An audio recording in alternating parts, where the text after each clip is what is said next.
Like its hot beverage sibling tea, coffee is an incredibly popular drink all over the world.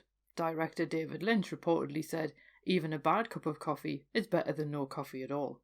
And here in the UK, we imported £780 million worth of coffee in 2020. And, like tea, coffee also enjoys an incredibly long and tumultuous history. From Ethiopia to Yemen, and then on into Europe, coffee was even referred to as the devil's drink until Pope Clement VIII tried it. According to legend, he decided it might be a better option than alcohol and gave coffee his blessing. So let's take a look in this week's episode at some of coffee's origin stories, rituals associated with the drink, and even how it helps boost a little daily magic. Hello there and welcome to Fabulous Folklore, the podcast for all things folklore, occult and just a bit weird. I'm your host Icy Sedgwick, blogger, fantasy author and your guide into these rather mysterious realms. I've got some rare things to show you, so come on in, take a look around, but be careful not to touch anything. These things sometimes bite. Well, hello there and welcome back to Fabulous Folklore with me, your host Icy Sedgwick. We are on to episode 4 of the Folklore of Drinks, and I hope that you're enjoying this series. I really do feel like every time I've gone to research an episode, I've fallen down a research rabbit hole, and that is after all why I do this, but never mind. We are having a look at coffee because obviously I didn't want everything to just be alcoholic beverages, because obviously not all of us drink alcohol, and I can't help thinking that there's some really interesting stuff around the non-alcoholic ones as well. So we are doing coffee, and obviously because it's not an indigenous plant to the UK, obviously a lot of the stuff that comes with it does come from other cultures as well. So it's quite interesting to see how it's then been integrated into daily life. I will point out before I start that I did ask about this on Twitter and got a whole load of responses that will come up to later on in the episode, but somebody did ask how I take my coffee, so I thought I would get that one out of the way up front while I remember. And as it happens, I actually have a coffee next to me as I'm recording this, and I drink mine black with no sugar. Because as far as I'm concerned, personally, if you have to put sugar in coffee, then it's the wrong coffee. I really like drip coffee, and I get mine from Packed Coffee, and I like the fact that they work with a lot of farmers in different parts of the world. So the one that I'm drinking at the moment is Las Luces, which is from El Salvador. So, and that one's very, very nice. And I will put a link to Packed in the show notes. It is a referral link for me, but I wouldn't recommend it if I didn't love their coffee. And I mean, I've been drinking that since about 2019, I think. So I have been a customer for a while. But anyway, let's get on with coffee, because you now know that I drink mine black with no sugar. Where exactly does coffee actually come from? Well, obviously there's geographical regions of the world as well, but how do people make that leap from a plant to a drink? And in this case, the coffee beans are sort of the stones of the berries that grow on the plant. So it's not something you'd immediately necessarily know how to use, if that makes sense, in a beverage. And one of the most popular legends as to the origins of coffee comes from Ethiopia. And in the 6th century, as the story goes, a goat herd named Kaldi in the Kaffa region came across his goats eating the cherries from a tree. Now, he didn't know what the cherries were, but one thing was certain, they certainly livened up the goats. So out of curiosity, Kaldi took these cherries to the nearby monastery. And the monks started experimenting with the stones inside the cherries and then eventually made the first batch of coffee. And they basically realised that this new drink helped them stay alert, word spread, and thus coffee became popular. And I do think it's quite cool that Ethiopia's largest coffee chain is even called Kaldi's. And indeed, Ethiopia's Buna coffee ceremony is still an important way to share coffee in a communal way. Now, another legend actually comes from Yemen, and this one again finds the drink discovered by accident. And as one of the versions that I read goes, a man named Omar the Healer was cast out of his village, and in order to keep himself alive, he took to foraging. And he happened to come across some strange red berries that he'd never seen before. And he found that they were a little bit too bitter to eat as they were, and they weren't particularly nice when you roasted them, but you could drink the cooking water that he cooked them in. He started drinking that and realised it made him feel better. So he then started actually using it on his local patients, and they then found that it soothed many of their ailments. And eventually Omar was welcomed back into the community because of the fact that he'd discovered this magical drink. And people named the drink Mocha after the nearest town because its inhabitants essentially viewed Omar's survival as a good omen. Now, whatever its origin story, and I love both of those versions, and it's quite plausible as well, the idea that somebody's come across something, not quite known what it was, and then they've noted the effects of it in the environment. Whatever its origin story, coffee even became a currency at one point in Tanzania for the Hair people. Now, Yemen did become a major source of coffee for 250 years, which is something that had a major impact on the Ottoman Empire. And there is actually a whole article on the history of the coffee trade by Jane Hathaway called The Ottomans and the Yemeni Coffee Trade. And I will put the link to that in the show notes below so you can read that if you're interested. But obviously coffee wasn't all positive, and part of the problem wasn't the drink itself necessarily, but it was the fact that merchants had to actually brew the coffee for customers, because obviously customers didn't know what to do with the beans, because obviously unless you have all the right equipment, the process is a little bit more involved. So the merchants would actually brew the coffee, and of course this then meant that they were essentially putting up coffee houses everywhere in order to actually make the product to sell it to people. And this meant that coffee houses then became places for people to socialise and enjoy discussions. And some scholars worry that they might then replace mosques as central social spaces. And I really love the fact that the association between intellectuals and coffee actually first began in these original coffee houses in East Africa and Southwest Asia. Now, obviously, both of these places enjoyed coffee well before 1000 CE, and it only became widely popular in the West in the 17th century. Now, the original coffee was quite dark and unsweetened, and Europeans apparently didn't like the taste, but they did like its medicinal properties. And obviously, we're going to go to one of my favourites here, Samuel Pepys. He claimed that England's first coffee house appeared in 1650 in Oxford, and London got a coffee house 2 years later in St Michael's Alley near Cornhill. And what's another thing that's quite interesting is the little offshoots that you get from things in history. And this is one of the reasons why I love the Histories of the Unexpected podcast, because Edward Lloyd opened a coffee house in 1668, and ship owners, captains and merchants regularly drank there, and this then eventually spawned Lloyd's of London, the insurance company that generally specialised in ships. So I love the fact that you've got all these little side branches of history kind of all revolving around coffee, which I think is quite funny. But ironically, similar concerns about the power of the coffee house as a site of sedition did turn up in Europe, and people did worry that revolutionaries would plant their revolutions in them. And also, not everyone was a fan of coffee houses, because women in the West couldn't actually enter coffee houses unless they were sex workers. And there was a 1674 petition that even claimed that husbands had actually abandoned their domestic duties in favour of spending time in coffee houses.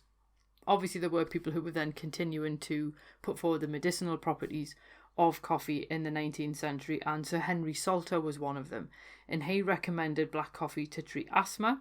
And interestingly, caffeine is actually chemically related to the xanthines or modern asthma medicines, so obviously he was onto something back in the 19th century.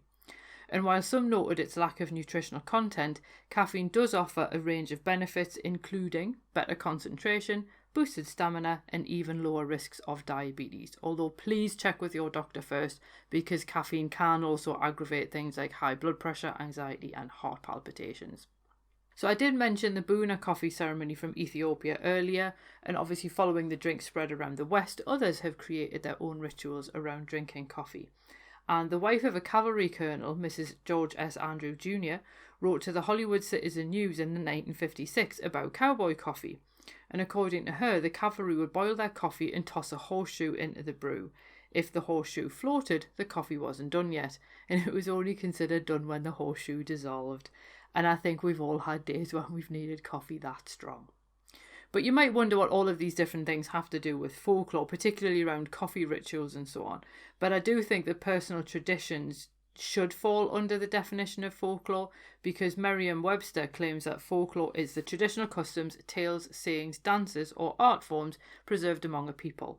And I do think that a lot of the time people have to actually do personal traditions before they become more widely adopted to then become traditional customs. And this brings us back to the discussion on Twitter, because I asked people, have you got any coffee rituals and how do you take your coffee? And loads of people replied, and it was a really, really interesting thread. And it turns out lots of people drink their coffee first thing to start the day. I think we'll probably all realise why you would do that. But some people take it outside to enjoy the morning sun. Some people were watching birds on the feeders. And other people were using the process of actually making the coffee as a meditative ritual. Another person replied to say that they actually take coffee with them in a flask on their walks to share with their ancestors. And other people also recommended using coffee as a time to do daily ancestor devotion. What was really surprising to see was how many people grind their own beans, and people were sharing photos of these beautiful, beautiful coffee grinders. And for a lot of people, the actual moment of grinding was basically a moment to let people gather their thoughts for the day ahead, or indeed it was also just part of the ritual. And quite a few people commented on the smell of freshly roasted coffee, which is actually quite a fantastic link back to the 19th century, because roasted coffee became the favourite domestic method to clear noxious smells from a house. So I do think it's quite funny that people were essentially roasting coffee just to make the house smell nicer. Which is quite interesting because Hugh Jackman, Wolverine himself, actually said that he thought the smell of fresh made coffee is one of the world's greatest inventions. So I think it's quite funny that we've all kind of tapped into the same thing there. But obviously, as with anything that becomes popular, there are a range of superstitions associated with coffee. So, for example, accidentally spilling coffee means money is on its way to you. Obviously, that does have to be accidental, so don't go around scolding yourself, throwing coffee around left, right and centre. But the rest of the superstitions in this particular section all come from Volume 1 of Encyclopedia of Superstitions, Folklore and the Occult Sciences of the World, which was originally published in 1903. And according to this book, stirring your coffee with a fork stirs up trouble. Forgetting to put coffee in the pot was a sign of a joyful surprise. The fact that you weren't going to have coffee when it was actually finished being brewed apparently would not necessarily be a joyful surprise, but there we go. You could bring yourself good luck by throwing coffee grains in the fire, but if you dropped a grain of coffee on the floor, this would bring bad luck if you didn't pick it up straight away. You could also drop a sugar lump into a cup of clear coffee, and if bubbles collect in the middle, a fair day will follow, but they can also mean that a kiss or money are coming, and if the bubbles stick to the sides of the cup, then rain is on the way. And if you drink coffee made from grounds, then check the grounds at the bottom of your cup. A circle means that a wedding is coming, while long straight lines mean a funeral. If the grains cluster and stick to the side of the cup, you'll get a letter, and grains stuck high up to the cup side mean a visitor is on the way. And we are also going to have a proper look at reading coffee grounds in a moment. And one particular superstition really caught my eye, and this was want to find a lost jewel, drink black coffee at midnight. Now I tweeted this, and somebody on Twitter called Bera gave it a go, and it actually worked, and she basically did exactly that. She found some earrings that she thought she'd lost in a box that she was convinced was empty the last time she'd looked. So I thought that was really cool that she actually tried it and it did work. So if you've lost anything precious, then try drinking black coffee at midnight and you'll see if you find it. Now obviously there are also sort of country specific coffee superstitions, and I found some from Iceland. And according to Valur Grettisson, it's important to follow particular rules when drinking coffee in Iceland. So for example, don't put the cream in before your sugar or you won't marry for 7 years. And this one I thought was really harsh, but drinking coffee hot makes you ugly, while drinking it ice cold makes you more attractive. Well, I drink mine hot is all I'm going to say. And if you end up with 2 spoons in your cup, it can mean that you're either going to be invited to a party soon or you're going to have twins. And you should also avoid using mismatching cup and saucer, because it means that you'll either marry twice or have an affair. But on the good side, you'll be rich if you find bubbles in your coffee and you manage to sip them. And I didn't think it was quite interesting that these superstitions, aside from the temperature of the drink, are also the same for tea outside of Iceland. Now I did say that we were going to have a little bit more of a look at reading coffee grounds, because the term tasseography is usually applied to reading tea leaves, but it does also apply to reading coffee grounds, because obviously it's referring to reading the cup rather than what the drink is particularly. But this only works with Turkish coffee because it leaves a thick sediment in the cup, and that basically gives you the raw material that you need to read the coffee grounds and the symbols that they form. So you can't just use any old instant coffee, it has to be Turkish ground coffee. Mario Baker recommends making your coffee in a proper Turkish coffee pot with an extra half teaspoon of ground coffee. You will need to use a plain white cup, but an ordinary espresso cup will do. Now Baker also recommends not interpreting your own coffee grounds unless you're simply practicing how to read the symbols. And you start from the cup's handle and you go from right to left for right-handed people and left to right for anyone who's left-handed. Now, the whole process is a little bit more involved than reading tea leaves, so I will actually place the link for his website in the show notes so that you can actually have a go yourself, because he explains it far better than I can. But one thing that I thought that was interesting that you don't tend to get in the tea leaf instructions is the fact that when you've got the cup upside down, obviously to swirl the sediment and whatnot around, you can actually put an object on the bottom that's related to your question. So for example, a ring would represent relationships while a coin would represent money matters. So I thought that was also an interesting addition. I'll put the link to the website, including the instructions and everything, in the show notes. So if you do drink Turkish coffee and you want to give it a go, then you can. But obviously, as with most beverages, you can also easily use coffee in a magical fashion. And Lisa Wagner actually suggests a meditative ritual. So while your coffee brews, meditate on the transformation taking place from water to coffee. And then while doing so, you can ask yourself what you need to transform in your life. What do you need to stimulate? And then you think of your desired outcome while drinking your coffee. And she also suggests a really simple practice of stirring your coffee clockwise while visualising positive things for the day ahead, and stirring counterclockwise can help to chase away negative things. I know obviously anyone who's listening to this who maybe sort of thinks the magical stuff maybe doesn't make a lot of sense. In some cases there is also a degree of psychological priming and things like this, that if you're doing a ritual to think about positive things in your day ahead, you're more likely to notice them just because of confirmation bias. So if you're then more likely to notice the positive things, it doesn't mean that the bad ones haven't happened. It just means that you're focusing on the positive stuff instead, which means that that's basically going to make you feel better anyway. So it's one of those things, it doesn't cost anything. You might as well give it a go and see what happens. But magical coffee also appeared in the responses that I got on Twitter, and it becomes a very simple way to cast a very simple spell wherever you are. And at Brother Earth said he makes his with a large mocha made with South American or Asian Arabica beans and oat milk. He holds his cup in his left or right hand, and then he simply says, "Plantain beans, sight unseen, blessed for my body be," out loud. And he says he gets the occasional odd look, but what the heck. But I quite agree. And one respondent suggested adding a dash of cinnamon while repeating positive affirmations. And Wagner certainly recommends adding extra flavours to your coffee to match your intentions. So for example, vanilla can bring sweetness while ginger helps bring strength. And then you stir your coffee clockwise 3 times once you've added the extra thing before you drink it. And coffee also appears as an offering in different religious and magical traditions, and one of my followers who is initiated into the Ifa tradition actually says that they offer it to every Orisha and Loa in some form or another in their particular branch of the Ifa tradition. And obviously if you do want to learn more about the use of coffee in these traditions, then I highly recommend Lilith Dorsey's book Voodoo and African Traditional Religion, and indeed I pretty much recommend everything that Lilith Dorsey does. But outside of these traditions, if you're looking at things from an astrological point of view, black coffee could actually make quite a good offering for both Saturn and Mars, since 10th century Islamic astrologer al-Biruni actually associates narcotics with Saturn and drugs with Mars. And of course, what is caffeine if not a drug? And personally, I would actually go with Mars due to the invigorating get up and go boost that you get from your coffee. But then if it's super bitter, then perhaps it would work for Saturn as well. Experiment and see what happens for you.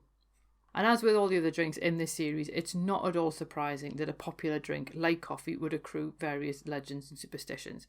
And I think the relatively low price of the product and ease of access for most people makes coffee an obvious choice for daily rituals, where some use it to literally wake up for the day, others use coffee as an opportunity to take a break. And the irony of using a stimulant to get some peace and quiet is somehow fitting for coffee, I think. But coffee folklore just goes to show that we have more in common than we have as differences. So next time you brew your favourite beans and take a sip of the devil's drink, just think someone else is doing the exact same thing somewhere else in the world. And that very simple act is a wonderful way to ease into a connection with others. I do want to point out before we finish as well that the Gothic Cookbook also has various things related to coffee in it as well. And the book's currently in the crowdfunding stages with Unbound, so if you are interested in a Gothic cookbook and basically recipes and all things Gothic, and you would like to have a look at the book and find out a bit more about the project, then I have put the link in the show notes as well. And I am going to have the authors on the podcast in June to talk about the Gothic cookbook and all the recipes and folklore and all that magical stuff as well. But I hope you enjoyed that episode. And if you have been listening while you've been drinking your coffee, please do feel free to tweet me and let me know which kind of coffee you had as well, because I am nosy. And I think in a lot of ways it's quite nice to think that I've been drinking coffee while I've been recording this, and you've been drinking coffee while you've been listening. And that's the communal thing about coffee that I think is so cool. We are going to end the series next week with cider, because I did actually decide that there's a little bit more to talk about with cider than there is mead. So there we go. So we're looking at cider. And also the exclusive episode, which is only available to Patreon supporters, is actually going to be on Walpurgisnacht. So that will be published sometime in the week before the 30th of April, because obviously Walpurgisnacht is the 30th of April. So if you are interested in getting access to that, then obviously follow the links in the show notes to become a member of the Fabulous Folklore family on Patreon. And it's anyone who's at like the $3.50 a month tier will be able to get access to that. All patrons, I should point out, also got my exclusive article on St. George's Day and like who St. George actually is and everything, which goes out today. So if you're listening to this on Saturday and you are a Patreon supporter, then you will get that article at some point today, regardless of what level you are at. But anyway, that's me talking enough. You see what happens when you drink coffee? You waffle on your podcast. So there we go. I hope that you have a marvellous week ahead and that we can just slide nicely towards the end of April without any major mishaps. And I'll see you next week for our final episode on the folklore of cider. Cheerio. Well, thanks for listening, and I hope you enjoyed that episode. If you did, feel free to leave a review wherever you listen to podcasts, because that helps other people find the show too. It also takes between 4 and 6 hours to research, write, record and edit these episodes, so if you want to help support my time in doing that, then you can buy me a coffee. Or you can join the Fabulous Folklore family on Patreon and enjoy extra benefits, including exclusive episodes and articles and even illustrated talks. All the links you need are below, and thanks in advance.